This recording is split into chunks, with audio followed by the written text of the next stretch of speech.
Hi, and welcome to Enchantment of Eternity's review for The Expanse Season 4. So in this video I'm going to give my overall review, overall thoughts on Season 4 of The Expanse. So I'll have to start with a spoiler warning for Season 4 of The Expanse. If you haven't seen all of Season 4 up to the very last episode, up to the very last minute of the very last episode of Season 4, the entirety of Season 4, you will not want to watch this video, otherwise some things will be spoiled for you.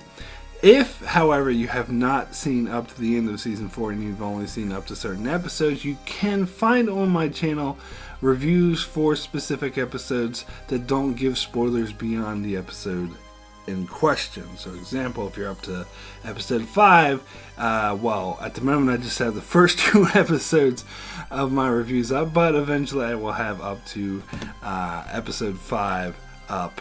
So if you haven't seen beyond that, you can watch those and you won't get spoiled beyond episode 5. But this one, you will get spoiled up to the very end. This is for people who are impatient like myself and can't wait to watch the entire season and binge watched it. Well, for me it was the very first day it was released, but it's been 2 weeks now as the time I'm recording this, so those who can't wait that long and watch the entire season within these first 2 weeks, then this review is here for you, and of course it will be up in the future for people who after it's been out for a while.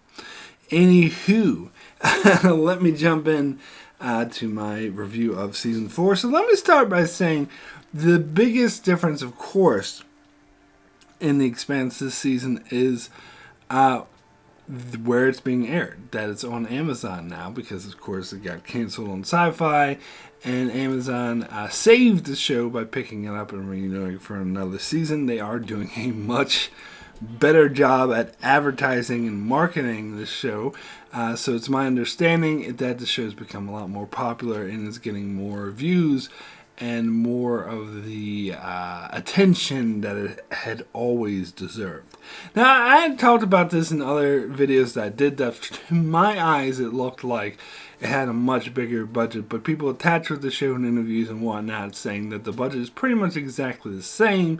It's just they're using it differently. There's less episodes this season, and they've just gotten used to how to spread out their budget better. I mean, there are some scenes, particularly towards the end of the season, that people point to and say, yeah, they didn't really have the budget to do that any better. So that's what you get. Particularly those who read the books can tell that the book's version was more grandiose and the show didn't really have the budget to do that, which is fine. Like, I don't have an issue with that. But I'm actually saying, to me, it looked like it had a bigger budget because the shots and the visual effects overall look more like epic, more cinematic to my eyes, but apparently they just learned to use what they had better.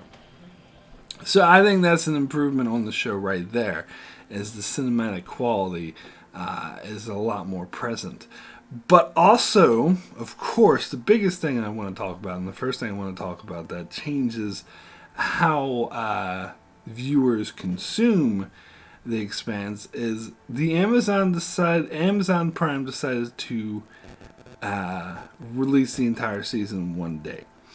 And that's unusual for The Expanse. When it was on the Sci-Fi channel, it was weekly, week to week. So I've heard, I think overall, like, everyone, or the Expanse fans or the viewers, are very mixed on this.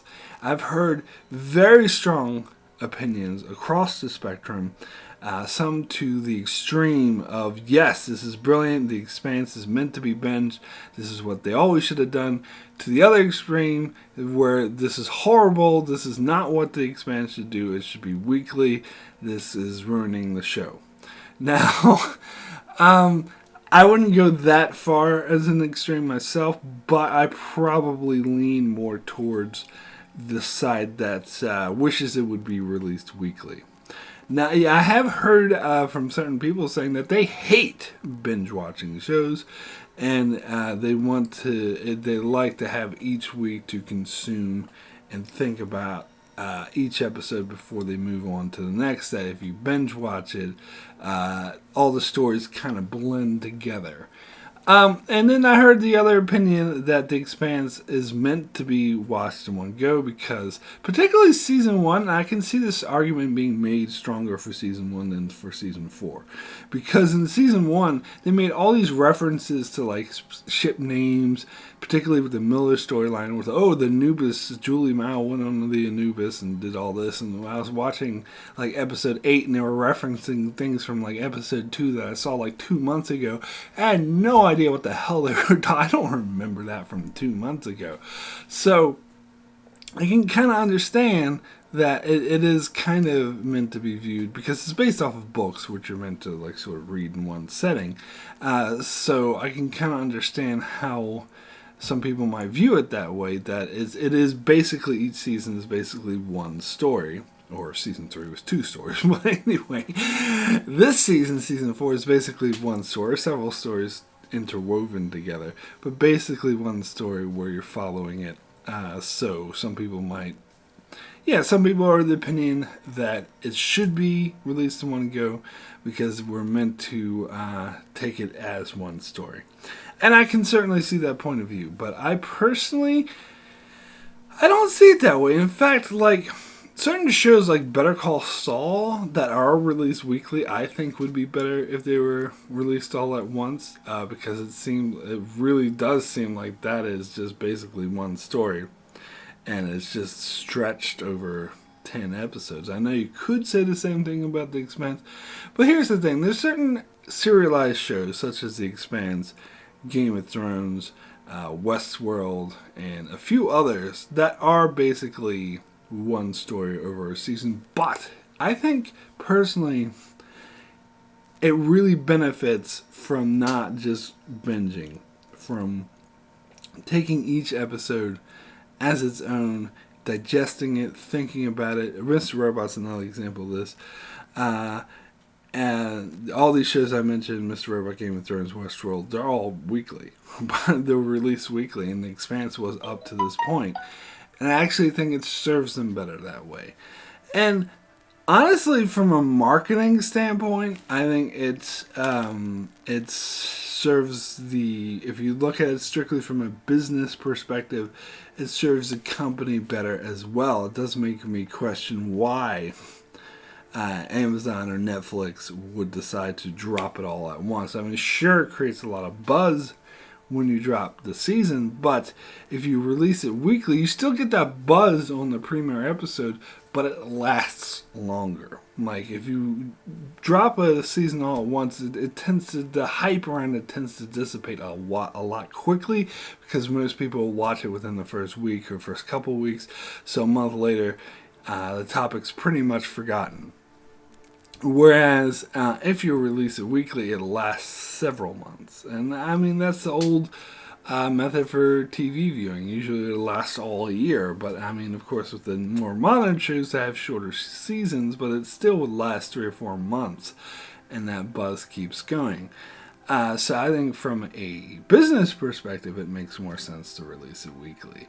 And I'm amongst those people who are hoping that Amazon changes their mind with future seasons, because Disney Plus is starting to change the way streaming service shows are released, because they do The Mandalorian weekly, and that's working out very well for them. But Amazon, of course, is going off of the Netflix model, which has been going on for several years, of just dropping the entire season at once. But for certain shows, I will admit that does work. Shows like, trying to think, like probably the Marvel Netflix shows, it worked for them. Shows like Maniac, which I loved, and I think that worked being dropped at once. But there's other shows like Orange is the New Black, which I think was really created for a weekly format. And even BoJack Horseman, I would argue, would probably be better with a weekly format. So I think they kind of got mixed results as well. So I'm hoping that this model will change. And I know, like, half the audience watching this are violently disagreeing with me because they loved watching it all at once.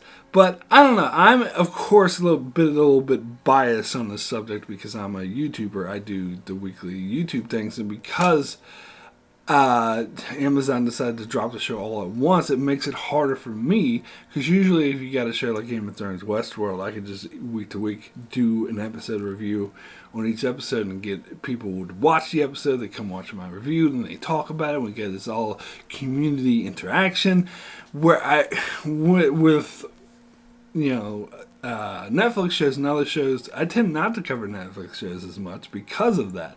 Because they drop it all at once, it makes it harder to have that community interaction of everyone watch the episode and we talk about it and we think about it and we ponder what could be next, and then the next week we get another episode and we repeat the same process, and it's a communal experience.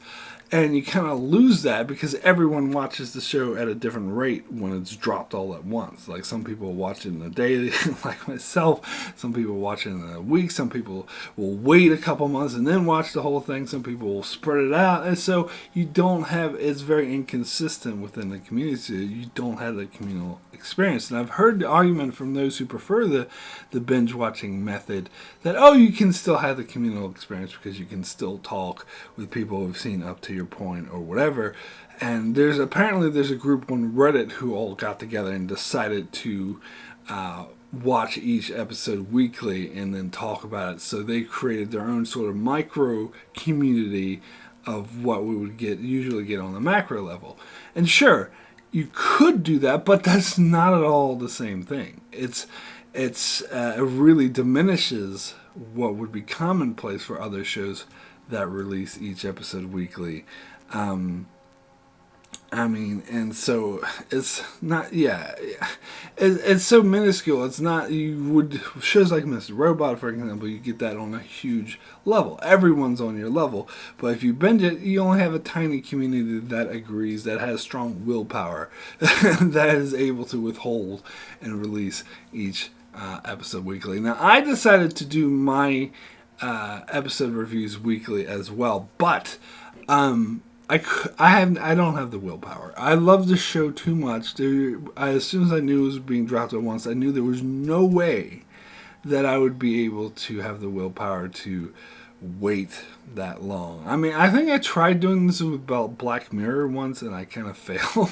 I was like, after a week, I was like, nah, screw it, I can't wait till the next episode. I just watched it all. Black Mirror, by the way, is another show that would be better released weekly, especially because each episode is its own thing, but that's another thing. But anyway, particularly with The Expanse, like, I wasn't fooling myself. I knew that I was going to watch the entire thing in one day. In fact, I even asked off work so I could watch the whole thing in one day. But also recorded my reviews, because I recorded each review before I watched the next episode, so my episode review would be untarnished by the future knowledge I would have of the other episodes. But still, I don't know. So I personally am still hoping that Amazon will change their minds with future seasons and do it weekly. I know a lot of people disagree, and I can see that point of view, but I think I side with the other point of view. Like I said, I'm not on the extreme where some people say I hate binge watching shows. I think it works for certain shows, but other shows I don't think it does. And The Expanse, even though you could say, it is one story and it's easier to follow, but I think each episode even though it's all part of the whole, it does have its own unique voice and then something to say, and I think that's lost when you binge watch it, and all the episodes sort of blend together. If you release it weekly, you can take the time to explore and celebrate that one episode and what it has to say, and really take it in before moving on to the next. And sure, you could choose to do that anyway with binge, but most people don't have the willpower to do. I wouldn't have the willpower to do. I mean, I'm still, like I said, I'm doing my own review for each episode, so I'm able to take it in, each episode in that way, But it's not the same thing. I'm sort of choosing to do that, but it's not, I don't have that communal experience unless I know that less people are going to watch my videos this way. Had they not, and it's not about that. Oh, you just want more views. No, it's not about that. It's about the communal experience, about getting the feedback, being involved in something, and even if it wasn't my videos, even if I wasn't a YouTuber, even if I was just watching other people's videos or reading other people's articles, it's that being able to talk and share each episode. I think a lot of that is lost when you drop the whole thing at once. That's just me. Anyway, I think I spent enough time talking about that particular subject, so let me move on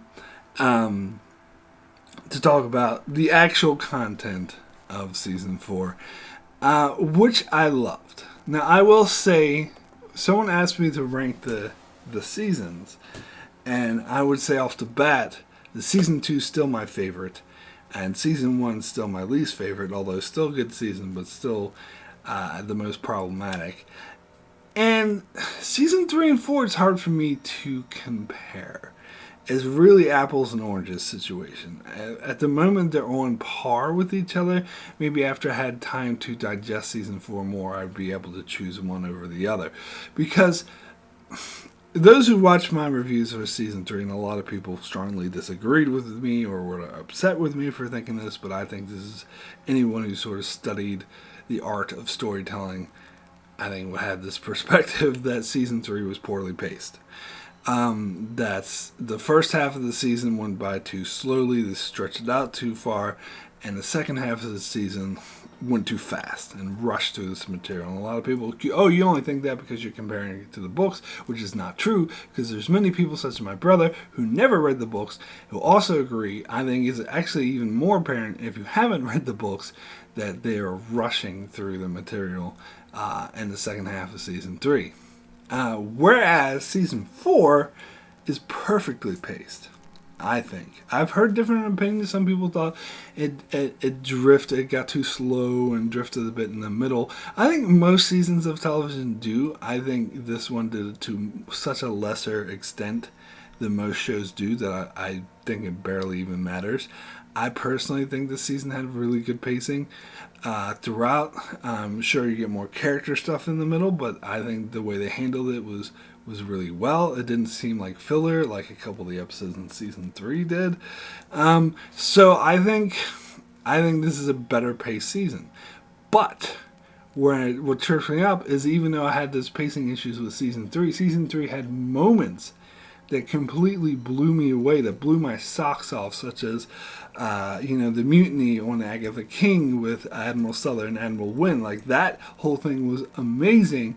And then you had the moment where, the Rosnate was under attack because people thought it blew up the UN ships that had to, do this maneuver to get into the ring. Like, that blew me away. And of course, you also had the sequence when Holden was in the ring gate station and Miller wanted to show him the vision. He had this cool vision, like Bobby Draper and the Marines were surrounding them, and the protomolecule ripped the guy in half.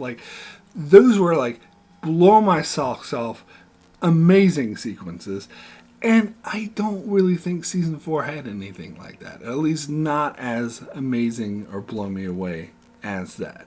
There were a few things particularly in episode 9, that I thought worked quite well and were quite amazing, but not to the level of those events I just described in Season 3. So that's why I'm stuck. Because although I think Season 4 did a much better job at pacing, Season 3 had a lot more stronger, amazing moments than Season 4. So it's hard for me to say which one is better. This is something I'll have to think about. So yes, that's basically what I thought of Season 4. I thought it was pretty strong, consistent, but it never reached the level of being absolutely amazing that appeared in all of the earlier seasons. So let me get into the specific storylines. Let me start with... Actually, before I get into the specific storylines, let me start with the, I guess you would call format of the show, because this is quite different than the novels. And yes, I'm going to bring up the novels because I've read them. It influences my opinion. If you have an issue with that, that's tough.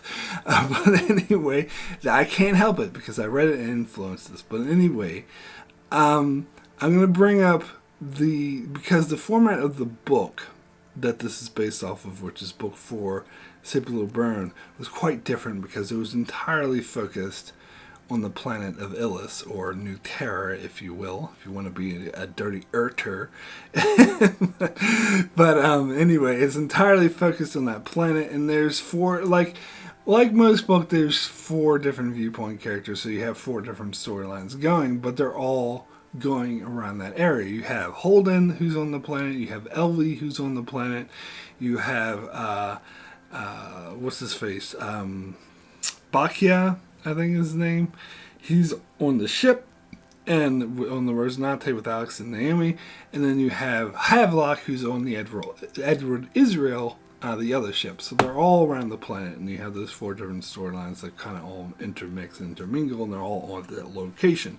Very similar to Book 3, Abaddon's Gate, which the show actually stayed true to. Because in Abaddon's Gate, you had 4 different viewpoint characters. You had Anna, Melba, Holden, and God, who was the other one? Bull. And they were all at the, inside the ring space. Now, of course, the show got rid of Bull and had Ashford and Drummer instead. But still, the show decided to keep that format, where all the viewpoint characters were inside the ring space. Like, you didn't get anything with Avasarala at Earth or anything like that. Like, Bobby Draper was even brought in to be in the ring space as well. So the second half of season 3 that covers book 3 had that localized feeling, which surprised me actually, because I thought the show would, because that's something the show has always done. It's changed from the books from the very beginning, from its very inception, because book 1 was just Miller and Holden, but season 1 spread out the world more and added Avasarala. You had added other elements. You got Fred Johnson's backstory. It added a lot of stuff that made it have more of a, I loathe to say it, but more of a Game of Thrones type feeling, where it feels like you're following a lot of different aspects that really spread out the world, and is really great at world building, and that's something I appreciated about the show. That's something I thought the show did better than the books, that worked very well. And it kept that feeling for season 2 and the first half of season 3, and that's why it was so jarring to me that they actually followed the books for that second half of season 3 and had that localized feeling of, we're just inside the ring space now. Now, I do really like, and I do really appreciate that they went back to that feeling, the world spreading throughout the world, in season 4. I was worried, since the show followed book 3 so closely and did that localized feeling, I was worried the show would also do the same thing for book 4 and have that localized feeling of being entirely on Illis. But of course, I've known for quite some time that they wouldn't, because I think right after season 3 ended, there was a lot of interviews with people attached to the show who were saying, no, we're still going to follow what's going on in the Sol system during the events of book 4. But to see how they did it and how much they focused on the other storylines, I really appreciate it. I think I've heard mixed opinions on this. I heard various opinions. I heard some people who were very much against this and thought Avasarala's storyline was pointless, or Bobby Draper's storyline was pointless, and they weren't as interesting as the main thrust that was going on in Illis, I will agree, but I like that they were there. I think that was, and I've been on the record of saying this before as well, for those who haven't read the books, haven't seen my book reviews, that book 4, the book that this season is based off of, is my least favorite book out of all the books. Now, that's not to say I hated it. Of course I didn't hate it. I like all the books, and I liked it and thought it was good, but to me it's kind of the weakest, and part of the reason for that is because it's so focused on one planet. And so I think this show definitely improved upon that and made the season better overall for spreading it out even more and staying true to the nature of the show by having that lack of a better term, Game of Thrones type feeling where you're following a bunch of different stories. And this is much better for world building. And so I would disagree with those who hated the other storylines and thought they were unnecessary. I thought they were completely necessary, and I think they helped fill out the show. But by doing that, you're sort of truncating the main storyline on Illis because, alright, so as I said, in the novels you got 4 viewpoint characters. You got Bakia, Havelock, Holden, and Elvie. So if you watch the show and haven't read the books, you're like, well, who the hell is Bakia? And who the hell is Havelock? Havelock actually appeared in season 1. He's that dude who is Miller's partner for the first 4 or 5 episodes of season 1, but that actor's doing Magnum PI now. So I don't know if that was the main influence for not including that character, or if it was, or if they decided from a story perspective, because they didn't create another character to replace him, because this happened before where they had book characters who remained focused, like in book 3 you had Bull, but they got rid of him to focus on characters that were already established, like Drummer and Naomi, which I think again was a really good decision. So they could have done that here, but they decided not to. Instead, they just kind of they really truncated and cut out his storyline altogether. Because in season 4 we have, towards the end of the season, you got Naomi, Alex, and Lucia on the ship, and then you have the Edward Israel over there, and you have Fayez over there who's sort of feeding information. Now in the books, Fayez was actually on the planet, and Havelock was the main character on Edward Israel, and he had a whole nother storyline of him eventually defecting and helping Naomi, but he was working with these engineers and training them to be militaristic, and they ended up turning on him. So you had more fight scenes in space with those engineer guys shooting at Naomi and Havelock sort of helping them. It was this huge thing. So they dropped all that for the show, and I agree. I think that was the right thing to do. I think it makes the story better. And this is where people might differ from my views on season 3, because they dropped a lot of storylines from book 3, which I was very upset about. And people were like, oh, you're just a snooty book reader. You can't take the fact that they're changing up the things different from the show, blah, blah, blah, which is total bullshit. It is not true at all. It depends on how they do it and how it works for the story is what I'm looking at. And so in that case of season 3, it hurt the story because it really hurt characters like Melba. It hurt the pacing. It downgraded how epic that story was. But in the case of this season, in the case of book 4, it improves it, because that was not really that necessary. And I think it's truer to the show and what is established to focus more on established characters like Bobby Draper and Alva Sorella, what they're doing, than have this unnecessary side plot of engineers shooting at people in space. Because what they actually did with the Naomi and Alex storyline with the Rosenate and the ships falling, that was enough, and that was actually felt true, and it felt perfect to the show. So I honestly think, I said I was up in the air between which season I like better, but I honestly think that season 4 is a better adaptation than book 3 was. I think they did, honestly, and a lot of people still fight me on this or call me a snooty book reader or whatever, that book 3 was not a very good adaptation. But season 4, I'm not a snooty book reader. I'm sorry, you're wrong. Because this was better than the book. This was a better adaptation. It depends on, I judge each change on its own merits, and on its own merits, what they did in cutting certain storylines was the right thing to do, and it improved the story. So I think this is a good, even better adaptation of the book than season 3, but just my opinion. But anyway, so I also mentioned Bakia, and who's that? Well, in the show, he actually appeared in season 2. He was Prax's friend, who was he was very skinny and agitated, and because he had lost his son Katoa. Of course, you should recognize that name because Katoa appeared in season 3, at the beginning of season 3 a lot, and Prax was trying to, he was telling Prax where to go. He had given up on Katoa and thought that he was dead, but Prax was still looking for May. Anyway, in the books, he is one of the people who colonizes Illis, and he has a wife named Lucia. Lucia, sorry. I always say Lucia, but it's Lucia. But in the show, they have Lucia, but they give Bacchia's storyline to Lucia. And they also have a daughter named Felsia. So they kept all the characters, but I can't remember the husband's name in the show, but it's not Bacchia. So they created a new husband, a new father, and got rid of Bacchia, and they gave Bacchia's storyline to Lucia. I'm not sure why they did that, because the storyline's exactly the same, except now it's a woman instead of a man, and I don't have any issues with that.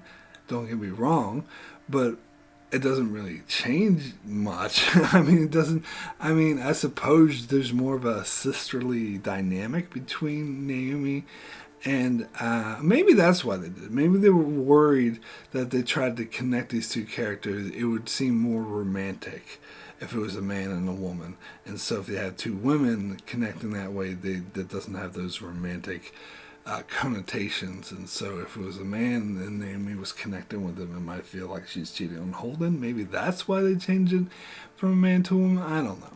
It doesn't really ultimately seem to change much. And of course, because in the books, Lucia was a nurse, but she was a different character. She wasn't the one who destroyed the ship and it set the act of terrorism. That was her husband, Bacchia. But they rolled those two characters into one and made the husband character kind of irrelevant. Maybe that's why they did it, because they wanted to roll two characters into one and have the other one be irrelevant. Maybe that's it. That's probably more along their lines, actually. But it's fine. Whatever. I don't think it particularly improves upon it, but there's certainly no issues with it, so whatever. I'm fine with it either way. Now, the one complaint I did have about the Mercury storyline is that I thought that the novels did a much better job at explaining the deal with RCE, that they're a corporation that has mining rights that are trying to stop the Belters from selling the lithium because they want to sell it. They think it's their property because they have a legal contract charter to mine everything on the planet. But of course the Belters don't recognize this legal charter, which they did kind of get into in the show a little bit, but I don't think they hammered this point down as much as the books did. So I thought that was a bit poorly handled. And plus, like in the show, they said, they're there Edward Israel's there to assist the Rocinante, which in the books they never were. And in the show, that doesn't make sense because Mercury ends up fighting Holden. So if he's there to assist him to contain the protomolecule, but it's clear once Mercury's there, he gives no fuck about the protomolecule. He just wants to acquire the mining rights. So I think in that opening scene with Davos Varela, they should have presented it that way. They should have been like, these RCE guys are there to mine it. They'll assist you, but they're there to get their mining property. Rather than, they're there to assist you in containing the protomolecule. Because clearly that's not what they did in the actual show, in the season later on. So I thought that was a wee bit missing, but really that's my only main gripe with the storyline. Other than that, I again, they kind of condensed the storyline a little bit as well, but I thought that was fine too. I think they kept all the important bits. The flow worked for the show. It was a really good character beats. And also in the books, Naomi never went on the planet. And I love that change as well, because I think that really, the show's always been so much better at fleshing out the different side characters like Naomi, Alex, and Amos. And Naomi and Alex did get kind of sidetracked in the book. So I think the show did a great job of fleshing them out more, involving Naomi and Alex in that first half of the season when they're actually having them on the planet, having Naomi be the one to try to protect Lucia, and then having her issues with she can't be on the planet because it's starting, her physiology is rejecting it. Like, that created another level of tension to it that I think really worked. So I loved it. I thought that worked really well. I also liked they kept the important bits, though. They kept the flooding, the nuclear explosion on the islands of the other planet. They kept oh god, the Death Slug. So I haven't released my review for that episode yet. That will be like a month later. But in that review, you just wait till you see it, because I was so excited. I was like, Death Slugs, whoa!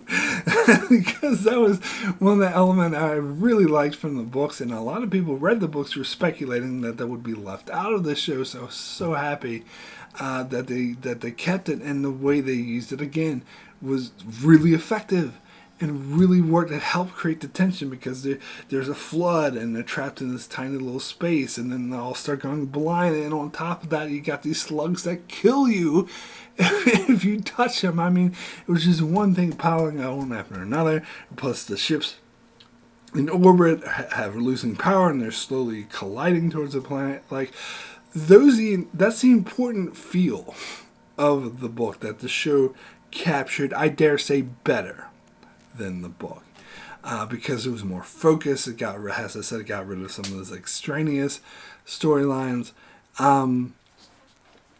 that I think, so I think it's a better adaptation. I think this works better in the books, honestly. And freaking Bern Gorman did an amazing job as Mercury. I think that extremely worked.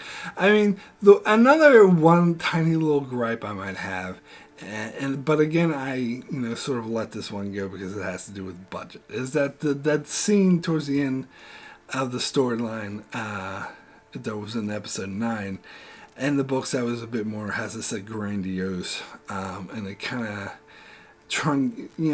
lessened the scope of it. And it seemed to me that it was obvious for budget reasons, but I'm fine with that. I think ultimately it still works. It still gets across the main points that they need to get across, and it still was epic. And I still love the Miller bot. And the Miller bot was a lot different. It was more bigger and grandiose in the book, but I still love it. I still think that was such a cool scene when Elvie was like this weird thing, like, "Oh, who the hell are you?" Like, I love that stuff. I think it was a very effective ending, and I like how they use Elvie, by the way. They maybe lessened her character a bit, but I thought it worked for the show. It was effective for the show. She didn't take too much of the spotlight, and they focused on her just enough. And she had more of an antagonistic relationship with Holden, which I think really worked as well. Because in the book, she was actually like hero worshipping Holden a lot, and I like how they kept that part out. And also, she had a crush on Holden, so it created this weird love triangle thing. And then Faiz was also on the planet; he wasn't on the ship like he was in the show. So there was a love, because Faiz and Elvie ended up hooking up, and which they kind of imply at the end of the show, but it's much more blatant in the book. And but she had a crush on Holden, and I'm glad they got rid of that. I am so glad. I was actually, when I did my predictions video, I predicted they would keep it, because what show can't resist a good love triangle? But this show can, apparently, and they're very wise to do it. I think it really enhanced the show by torpedoing this stupid love triangle that you do not need. And so I give high praise for the show for doing that. I think it's a really great adaptation. I think they did a much, much better job of adapting book 4 than they did book 3. Just me. But anyway, so yeah. And the whole also Wei. I gotta talk about Wei, because she was a character in the books, but she barely appeared. But in the show, they made a whole romance thing. I don't even know if you can call it a romance, but a thing between her and Amos, which I loved. Because in the books it was implied that her and Amos were good friends. They're spending a lot of time together, but it didn't focus on it as much. And I don't think it ever implied that they were sexually active with each other the way they were in the show. And I love that scene, by the way, where, she warns Amos, if you do that shit again, I'll shoot you myself. And he's like, does that mean we're not fucking anymore? That's just such an Amos thing to say. And she's like, no, it doesn't mean that. He's like, okay, good. Like, that dynamic, I think, works so much better in this show. Although I will say it does make me think less of Amos at the end that he killed her. I know he tries to pass it off that, he blames Murtry for killing her. You made me kill Way. But I don't know. Like, he chose... I know that he had to defend Holden, who was doing the right thing, who was trying to save everyone, who was trying to shut down all the weird proto-molecule stuff. But still, he decided to shoot her. I mean, he could have shot her in the leg or something else, or tried to disable her, but he decided to kill her. So I don't know. That does make me think a little bit less of Amos. But overall, I did love the way they utilized Amos this season. As a whole, I think it really worked. So anyway, let me move over to the Avasarala storyline. Now I heard a lot of people complaining about this storyline because, again, this is something that didn't exist in the books. They pretty much invented it for the show, and as I said, I like the fact they did. I like that we get stuff with her and they don't just ignore her like they did at the second half of season 3.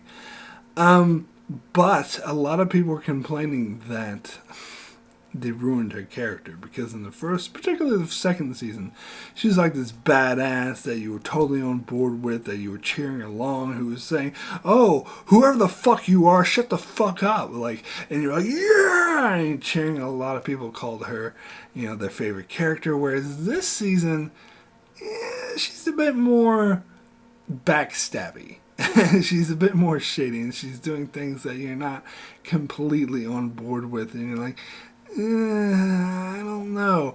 And this is another thing I said in my review I haven't released yet, but when they had a debate between Avasarala and Nancy Gal, I was like, I would vote for Nancy Gal, is what I said. I was like, I'm completely on her side. Like, I think she's the one who's right, that they should let these colony ships through the rain gate. And Avasarala is just being a prude by stopping them from doing that. But I like that. I like that complexity. And I like how complex Avasarala's character was, that she would do shady shit, that she would use her son's death to her political advantage, because she's a politician first and foremost, and that's what the show made very clear from the get-go.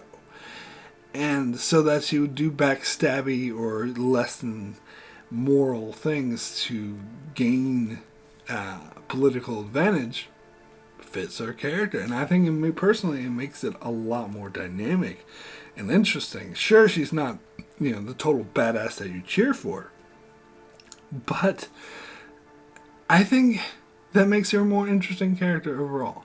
If she's just as you just made it like a flat one note, oh yeah, she's saying badass things and telling people to fuck off, then it does get a bit old after a while, and you need to bring in some dynamic. So I think what they did with her this season was absolutely great. And that's another thing I heard. I heard some people, because now it's on Amazon, people were saying that, oh, she's cursing a lot too much, and it's distracting, and I think she swears too much, and I don't like it. And honestly, I didn't notice a difference from earlier seasons, because they said when it aired on Sci-Fi, she didn't swear as much. Like, they changed her F words to like hell or damn or stuff.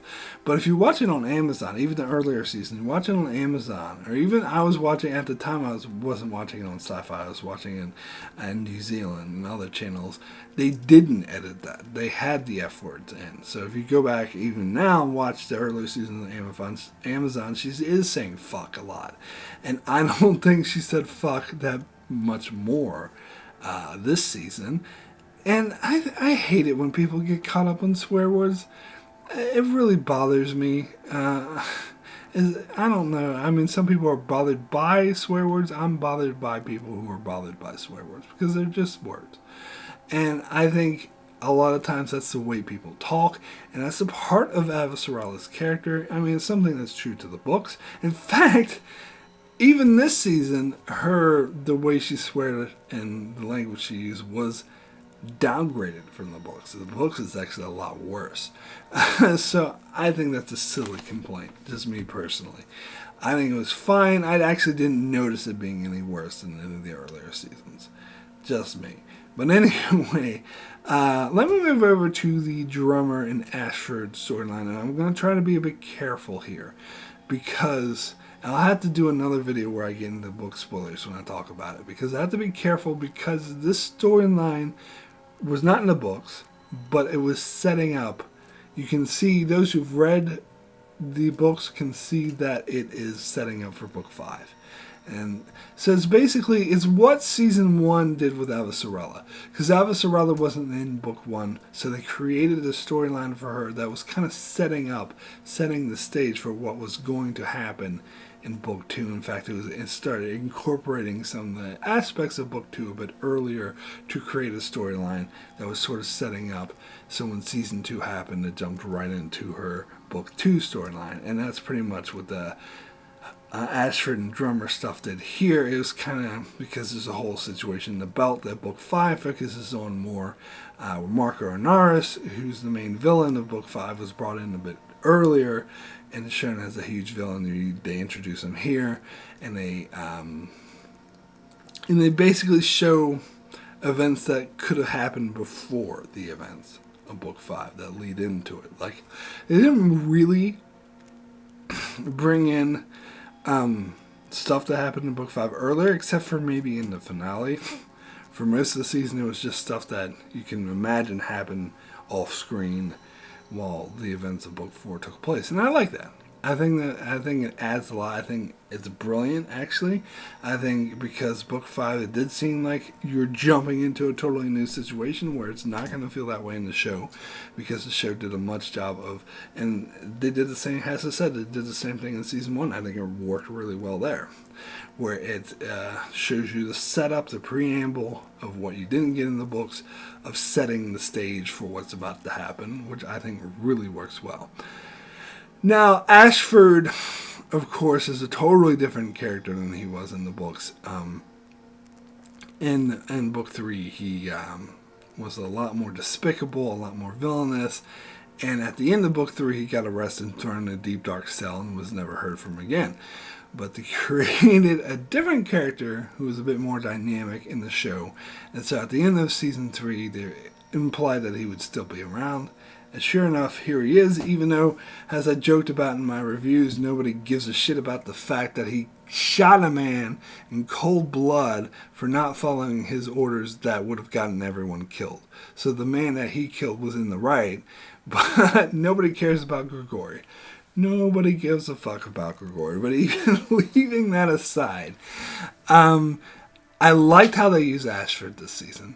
I think it was a great way to use this character. Of course, it wasn't in the books, but that's why I wasn't too surprised at his death at the end of the season. While I was watching the last episode, I'm like, oh, yep, he's gonna die. And you'll hear me talk about this more in my reviews, particularly of episode 9, when he gives, like, when Drummer gives him, like, the gift of the liquor, and he's like, oh, you keep it, we'll have it when I come back. I'm like, yeah, when you come back, sure.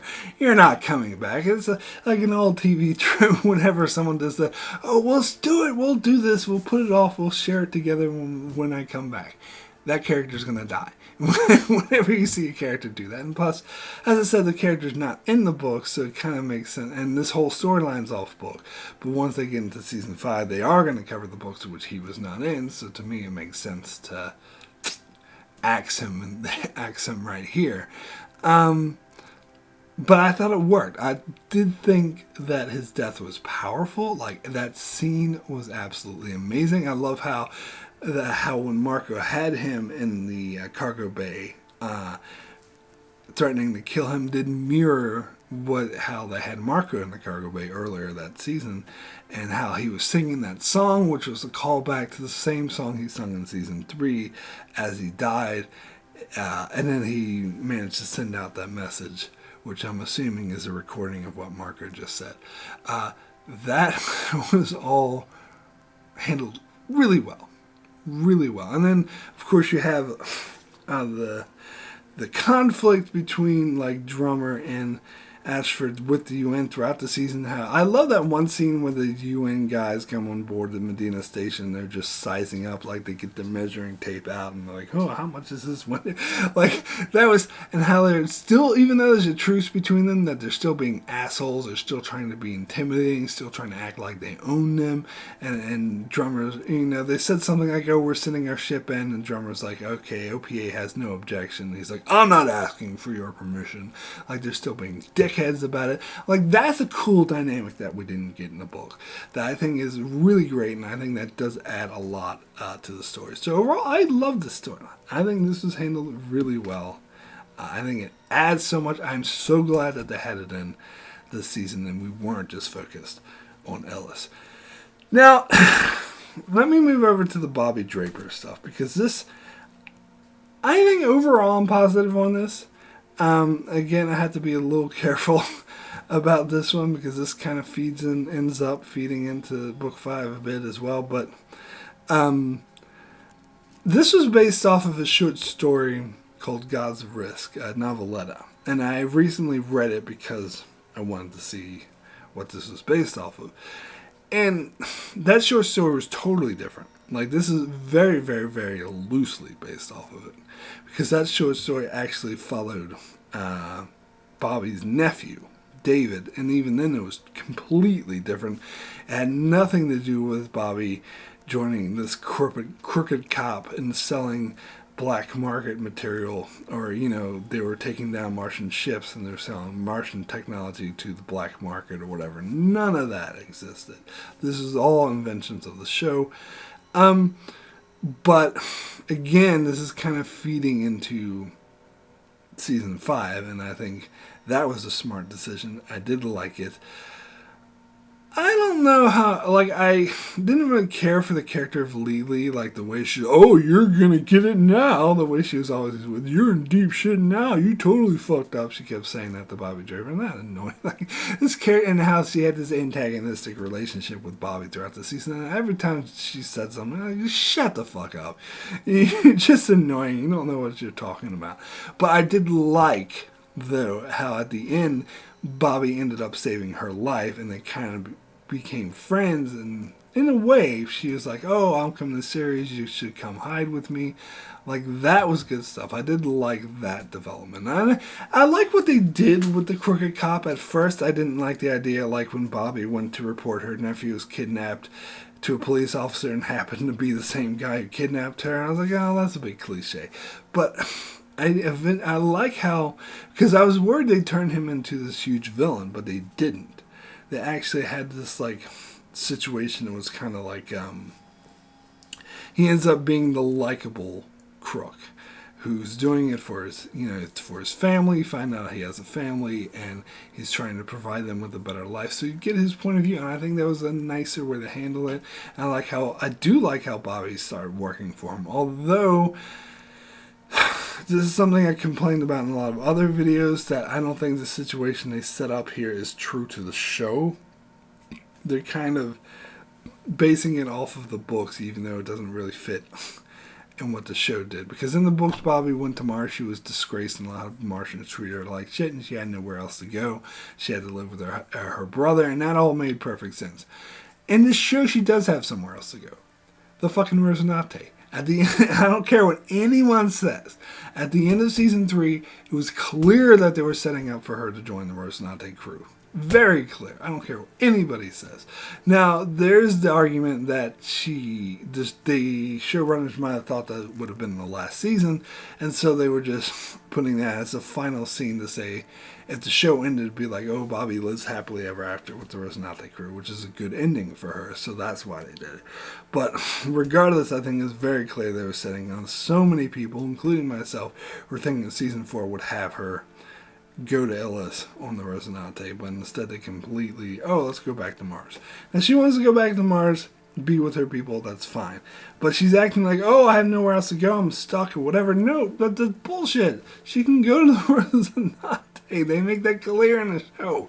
So to me, this is a case of the show following the books too closely, where it no longer fits in the dynamic that the show had established. But that's just my opinion.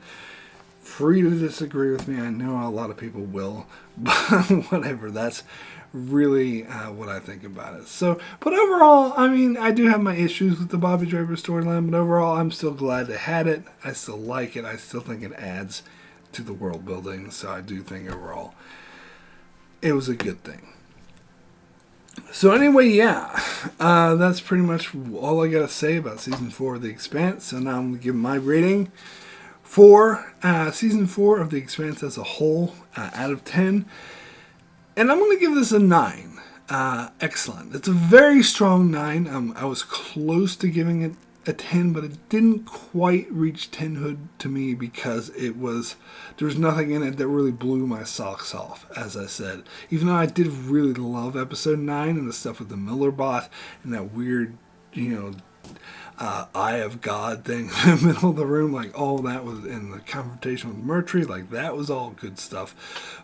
But it wasn't quite, there was nothing compared to like the season 3 scenes with the mutiny on Agatha King or Holden finding that weird thing and the Miller telling him to activate it and having the vision and the Martians trying to stop him. Like, to me, it never reached quite those levels of epic, but I mean, episode 9 was close.